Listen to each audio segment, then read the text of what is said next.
கோலி talk Kollywood news.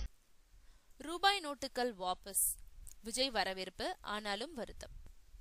1000 மற்றும் 500 நோட்டுகளை மத்திய அரசு திரும்ப பெற்றது வரவேற்கப்பட வேண்டிய விஷயம். பிரதமரோட முயற்சி பாராட்டத்தக்கது. அதே சமயம் இப்போ நிலவும் சில பிரச்சனைகளை தவிர்த்திருக்கலாம்னு நடிகர் விஜய் தெரிவிச்சிருக்காரு. கருப்பு பணத்தை ஒழிக்கவும், போலி ரூபாய் நோட்டுகளை ஒழிக்கவும் பிரதமர் நரேந்திர மோடி 1000 மற்றும் 500 நோட்டுகளை வாபஸ் பெறதா ஒரு அதிரடியான உத்தரவை கடந்த வாரம் பிறப்பிச்சாரு. பிரதமரோட இந்த துணிச்சல் முடிவுக்கு பலரும் வரவேற்பு தெரிவிச்சிட்டு இருக்காங்க. அதே சமயம் சாமானிய மக்கள் கொஞ்சம் பாதிக்கப்பட்டிருக்காங்க. அதை சரி செய்யும் முயற்சியில மத்திய மற்றும் ரிசர்வ் வங்கி நடவடிக்கை எடுத்துட்டு இருக்கு.